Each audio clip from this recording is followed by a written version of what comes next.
Hello again, and welcome to another Thursday Live here at the Association of PEMF Professionals. Those of you that are joining us for the very first time, it is all about, excuse me, all about PEMF, pulsed electromagnetic field therapy. And our whole goal is to help you learn more about it if you're using it, if you have a device, or if you have a device and you are looking to grow a business that you want to create, and the things that you need to have in place, also ways to grow your business by getting through the doors of the gatekeepers so that you can set up in another business, like bring your stuff into somebody else's, like in a barn or a therapist office, how to grow what you're doing, or just even more knowledge on this wonderful device that you have and the things that you can use it for. Or if you have a friend that wants to use it, the protocols that you need to have in place to make sure that you are not going to harm them or any device that they might have on their body. So I think that's in a nutshell what we're all about. And what we're doing today is we're going to be breaking down our whole system into a two-part. There we go, into a two-part Thursday Live. And we were talking a couple of weeks ago on frequently asked questions, but there's two things. There's what we call an FAQ, frequently asked questions, and then an SAQ, which is should ask questions. So those are the things that you don't know that you should be asking. And so today we're going to cover some of that through our slides, and then also an update on the Oklahoma House bill. If you've been paying attention to that, we'll be giving an update today also. So there are more PEMF devices, claims, and marketing messages than ever. Those of you that are out there know that. And that can make it hard for a buyer to know what actually matters. I jump into the threads on Facebook, all the different PEMF places, and I see a lot of people saying, well, what's the difference between this and this? Or I have a cat or a dog with this problem. Will PEMF help? And so, those are lots of great questions going on in there. And again, our goal with the AOPP is to help you answer those questions. And so people are asking about price and power, safety, and if there's any kind of training out there. There are three companies that I know that provide training when you buy their product.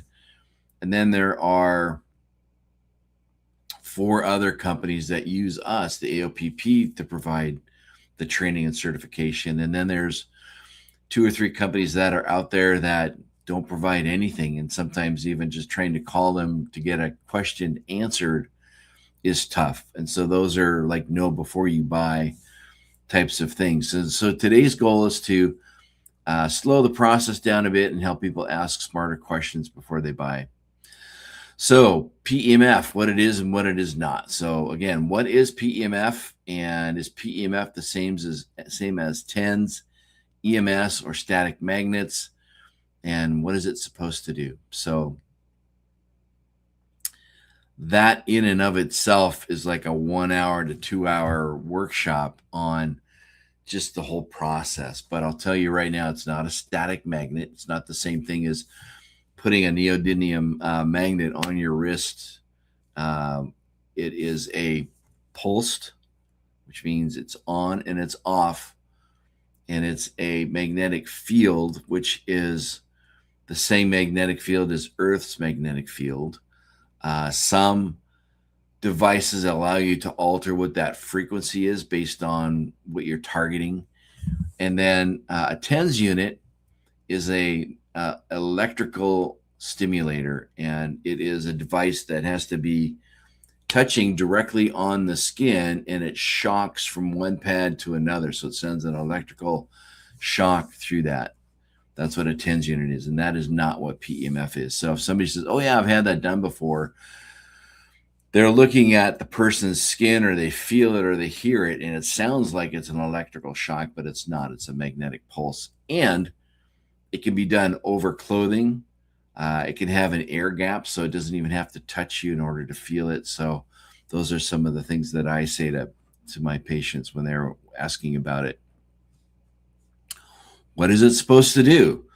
Again, if you can't answer that question, our program is exactly what you need to learn all of that. But in essence, it opens up the blood flow. It helps the cellular system perform better. It helps bone heal faster. It helps with inflammation. That's kind of the broad answer for that question. And then some should ask questions is, what kind of PEMF am I actually looking at? And is this device intended for general wellness, recovery, professional use, or something else? Am I clear on the differences between marketing language and actual device parameters? So again, when you buy a device, those are things that the manufacturer should be answering for you. And you should know those things, because if you're out in the market and you're talking to people, they're going to be asking you these questions. You need to be able to have a definitive answer for them. And again, PEMF is not one single thing. And again, as I was mentioning, devices vary widely in waveform, in the field strength, frequency options, applicators, portability, intended use, and training support. So buyers often assume all PEMF devices are basically the same. So to do a deep dive on all the variable differences in machines would, just go online and type in PEMF devices, and you'll see multiple manufacturers that are out there. And the more you can educate yourself on that and how your device differs from other people is what you need. And again, the right device depends heavily upon the intended application. So, are you using humans? Are you using animals? Is it dogs? Is it horses? Are you post-surgical? Are you taking a device in a hospital? Are you out in the field? Do you need to have the ability to have a battery to go out with you, an external, portable power supply? Those are things to know too. And so a better first step is not which one is best, but what's best for the purpose and what kind of user. And that should get you started if you're out buying one. If you've already purchased one, you've already answered that question, and now you're, wanting to learn more about how the different ways that you can use it. But the biggest buyer mistake, again, is shopping on the hype instead of the fit. So again, what's the best machine? Which device is the strongest? Which machine does everything? And oftentimes, the higher the price, the better the product. So I know some people that buy $100 PEMF mat, and there are some mats that are, $2,000, $3,000 if it's just the mat by themselves. Some are attachments to a device that runs $10,000 to $20,000, and it's all based on what kind of output that it makes. And can you test for that? They'll say that they have a certain amount of power, but how do you know? How do you trust that? And so those are other good questions too. And so what problem am I actually trying to solve? Are you helping people relax? Are you helping tissue regenerate? Are you helping pre and post workouts for humans or for animals? So, do you want a device for home use? Is it mobile? Is it clinic use? Is it for, equine work, small animal work, or multi-purpose business use? And does it fit your business model, your clientele, and your budget? Is it something that is portable, or it's so heavy that it needs to stay in one place and people need to come to you? So again, those are great questions to ask yourselves. And oftentimes the best machine is not universal. A device that works well for one practitioner or household may be a poor fit for another.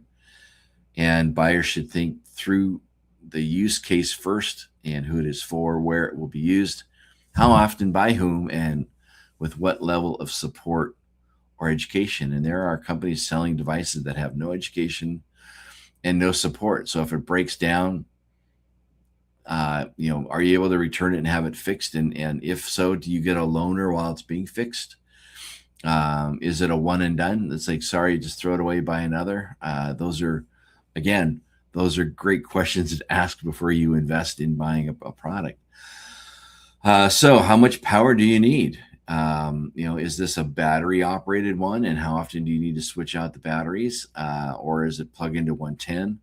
Does it need a 220 hookup? What frequency range should you look for as far as being able to set it up and run the frequency? And some devices have that ability. So how long does it need to be at that frequency? And how do you set it up on the area that you're going to be doing sessions on?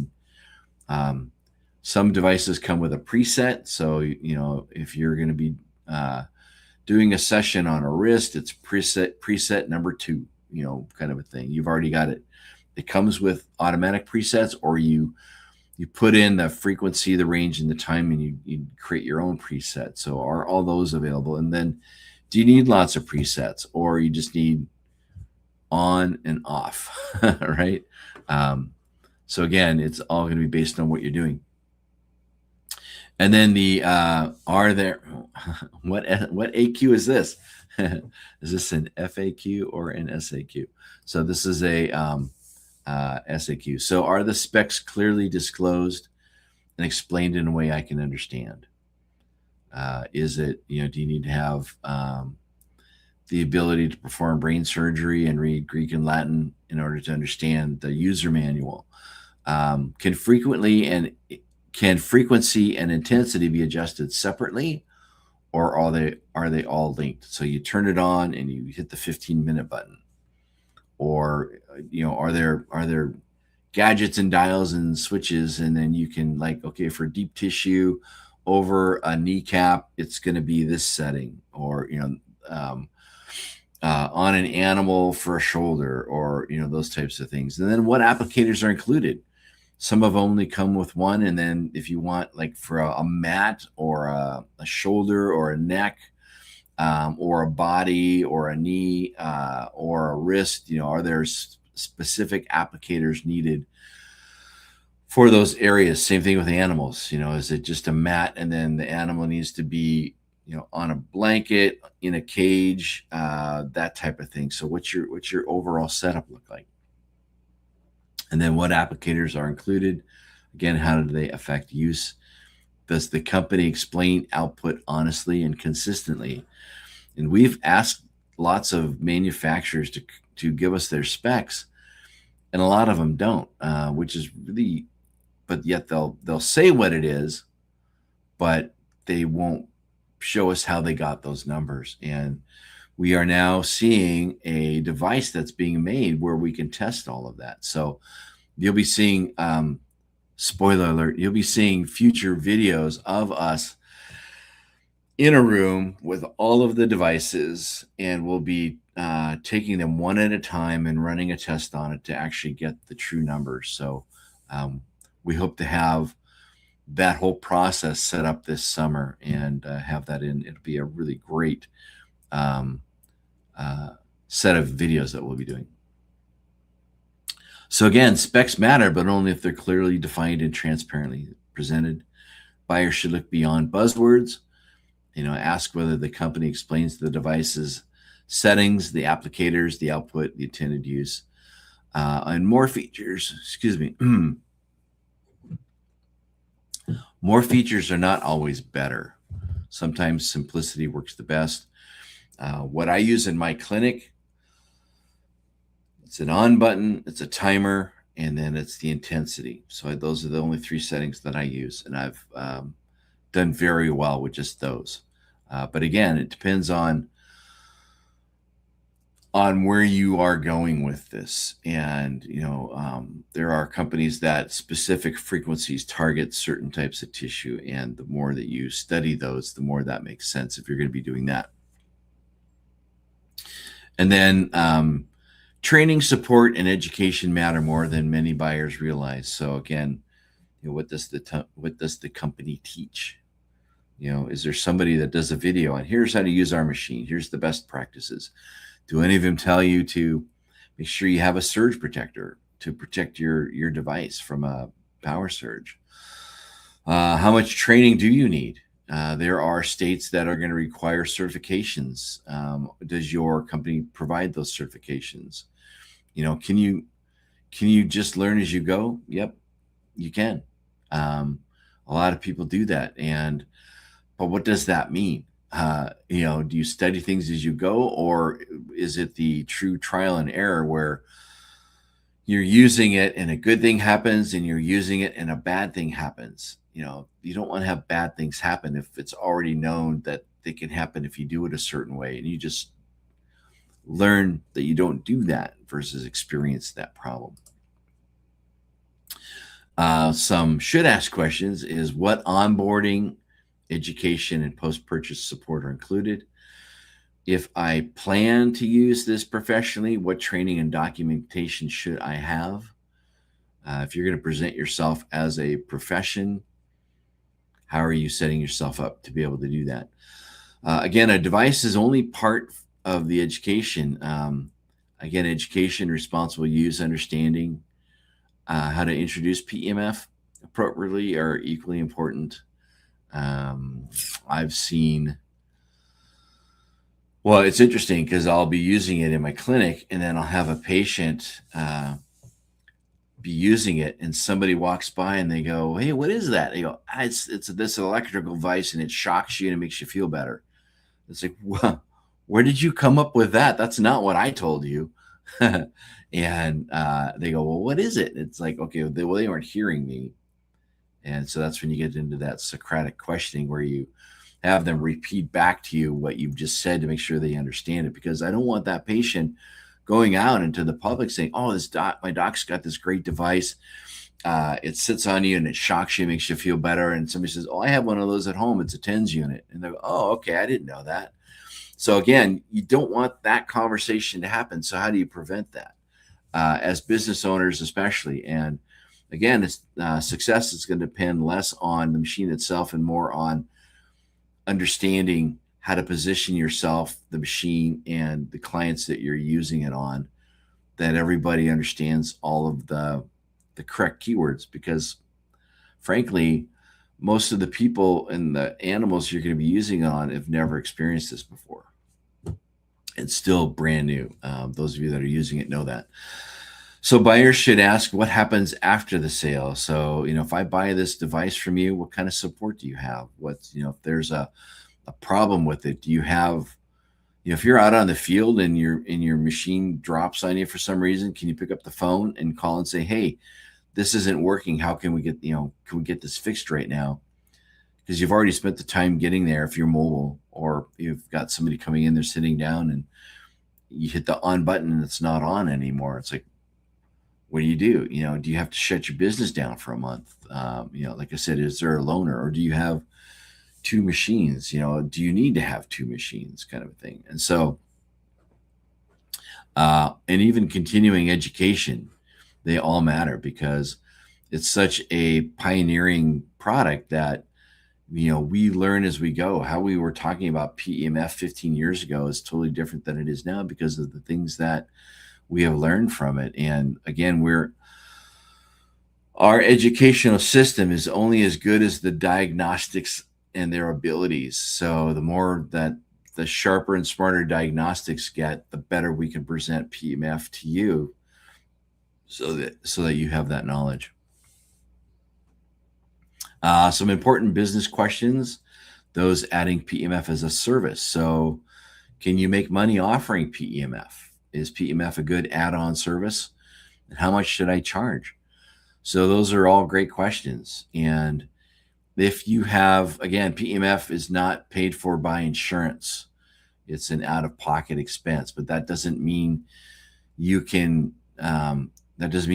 set it up in your clinic if you're a healthcare professional and charge for it and people pay cash for it. It's the same thing with anything else that started. Again, red light therapy. There are additional things that healthcare providers use that insurance doesn't pay for. Just the same thing as nutrition, vitamins and minerals and things. It's, there's a purchase that's made. Insurance isn't going to pay for it. So it, in my opinion, is a great add-on service.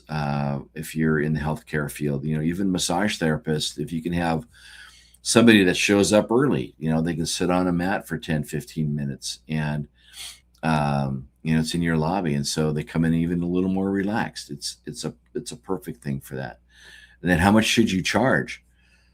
Um, there's an old saying for magicians: if they buy this amazing illusion and they perform it on stage for the first time, if it costs them $10,000 for this illusion, don't expect to get $10,000 worth of applause from the audience. To them, it's just one more illusion that you do, or just part of your performance. And that being said, what is the total cost? And if you were to charge X amount of dollars for an hour, how many hours do you need in order for the device to be paid for? So that's a way of looking at it too. So when does it become a profitable machine? And then, as a person coming in to have it done, again, what's a 1 hour massage cost? What's a 1 hour physical therapy cost? If you put it in that realm, then you've got a pretty good idea of what's going on in your state for fee. And then you can even break that down. Let's say it's $100 for massage in your area. Then you divide that by an hour. You've got how many minutes is $100, and then that's your per minute price, kind of a thing. But it gives you an idea of what to go with. But you also have your insurance, you have your rental of the facility you're in, or the mileage that you drive.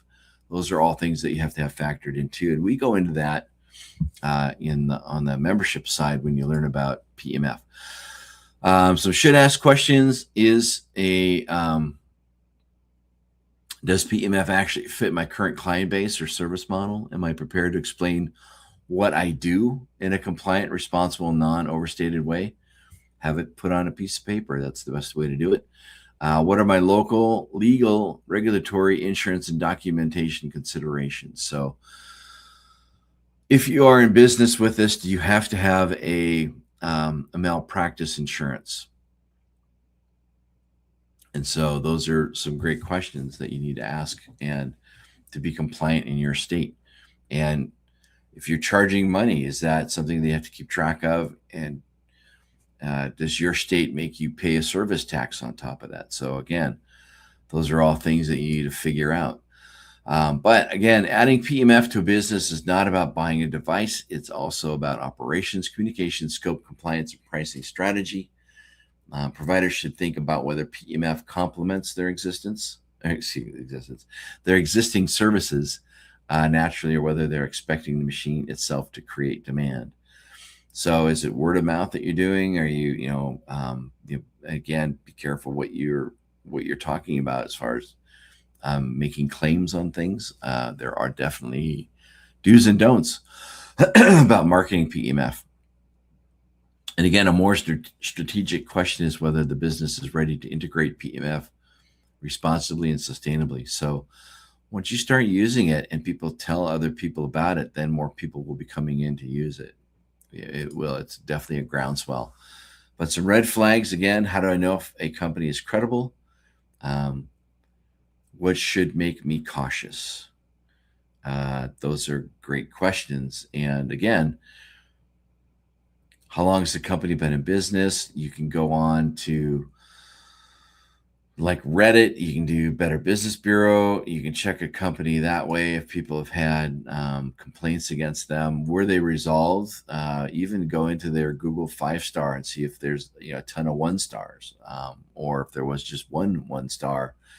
And it's like, this system doesn't work. It sucks. And then you get the reply, and it's like, you sure you turned it on? Just things like that. So helping you figure out about these companies is good. And then also asking us, AOPP, and we've got a pretty good idea, pulse on the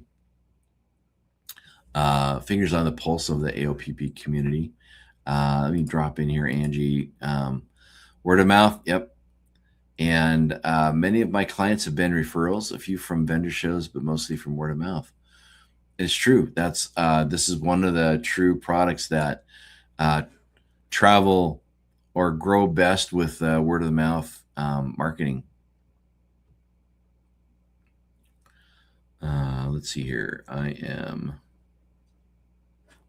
have to come over here. There we go. I lost my spot. There we go.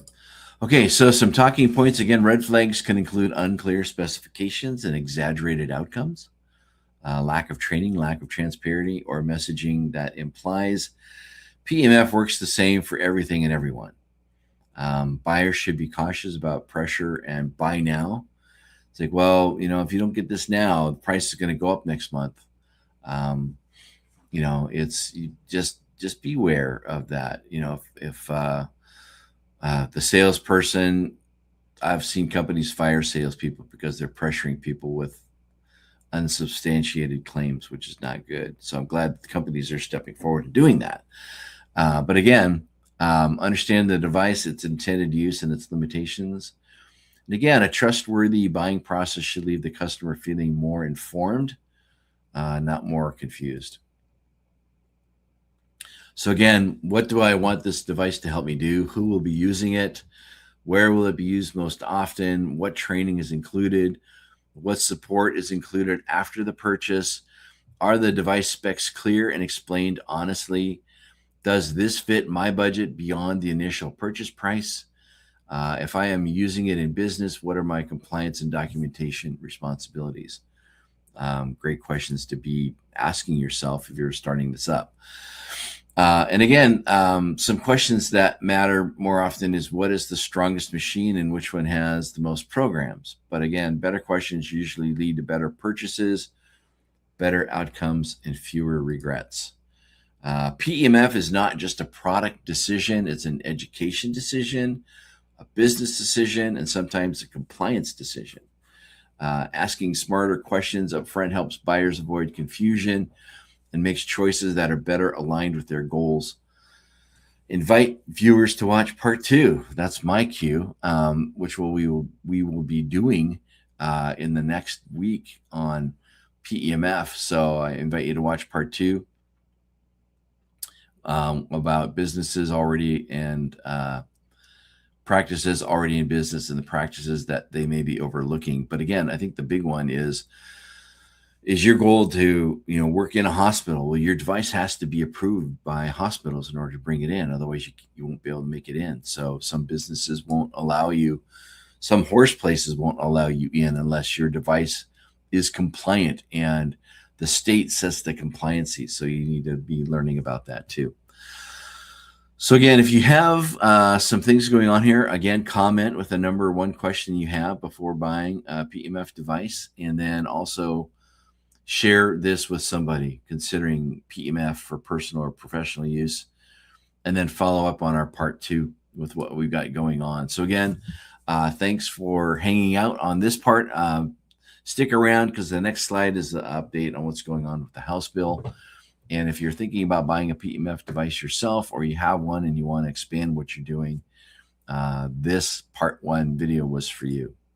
Now let's switch over to House Bill 3239 on the update. Again, you are doing a great job of calling, sending emails. Those of you who are just now hearing about this, Oklahoma had a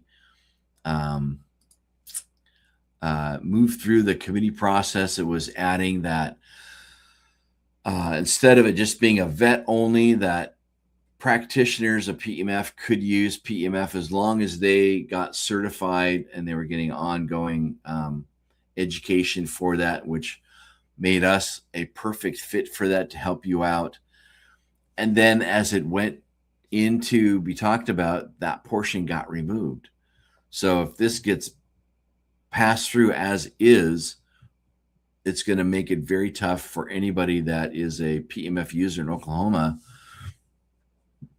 to have a business. And it's going to be up to the vets to use PEMF and charge money for that. I mean, you can use PEMF on yourself. It's not ruling that out. but you can't have a business. And this is going to, those of you in Oklahoma, this is going to potentially shut down your business. At least we think it will. And so it may also set the precedent for other states.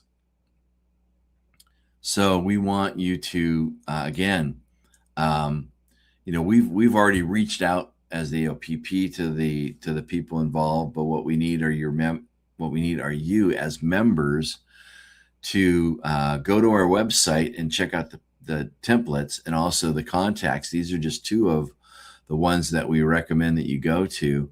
But again, it's the direct message.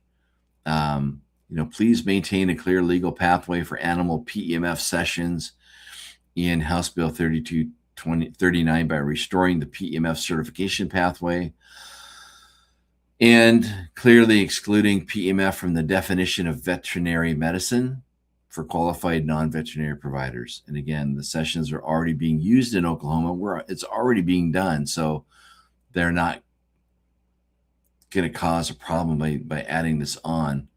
And what it's going to do is shut down the businesses. And so, again, we have an email template. We have with a phone script.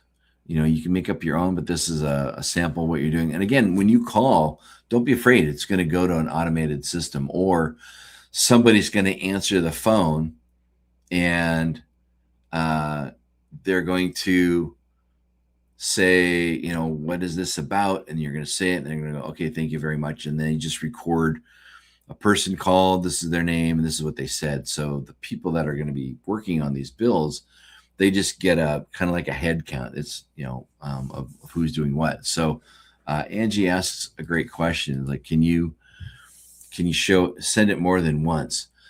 I'm going to say do it. I mean, it's not like you're voting. It's not illegal. So again, if you want to send an email and have it slightly changed, do that. Everybody in other states need to do this too, because it's not just those of you in Oklahoma. So the more that they see that the eyes of the United States and then all the other countries that you're in, feel free to call and say, hey, I've seen what you're doing in the United States. This is, information that needs to be, set up so that people can do PEMF with this put together, because once it's set in stone, it's going to be a lot tougher to remove. So, or to add, I guess, in this case. But also, we're going to have the scripts that we just talked about below in the comments. Again, they're on our website, so you can go there and get them. And this is why we ask you to become a member, because as the AOPP, we represent so many, thousands of members that are in the United States. And to say, hey, it's not just one or two people now, it's this whole group. We're in all the countries that we're in. And it's an organization that's designed to help people out, as well as, talking to these people. We did a good job having them put the provision in. We just don't know who took it out and why. And that's Angie's got another good point too. If you have multiple emails, send them from them too. Yeah. So not only you, your spouse, but then all of your clients, all of your customers, all of your friends, ask them to do the same thing, because the more individual names, of course, the better it's going to help. So you yourself should be able to have 5 to 10 people in your circle of influence send this information to. And even if it's just sending them an email with a copied, version of it, and say, hey, can you copy, paste this in the email and send it to these 2 people? That's what it's going to take. It goes on the floor to be looked at. This is like our last week. So this is our final push for this. So please do this. If the next thing you do after watching this is to stop what you're doing and send an email, make a phone call for all of the people on that list so that everybody gets something from you. It's going to take you probably a half hour, but if they are able to put it back in, this is truly America, right? All right. Well, thank you so much. I definitely went a little longer than normal, but we had a lot to talk about. And part 2 is going to be similar on the FAQ, SAQ as a provider on now that we've kind of worked with people that are just learning about PEMF. Now we want to talk with people that are using PEMF and are kind of the experts in it or have been doing it long enough to know what's going on too. So again, thank you for your time. Drop in any comments you have down below. Again, we are on Facebook Live. Those of you who are watching there, we're over on YouTube Live. We're also LinkedIn Live, and then we'll be posting an Instagram too. So again, like and share us. Know us, like us, share us. All right. Thank you again for your time, and we'll see you next week. Take care.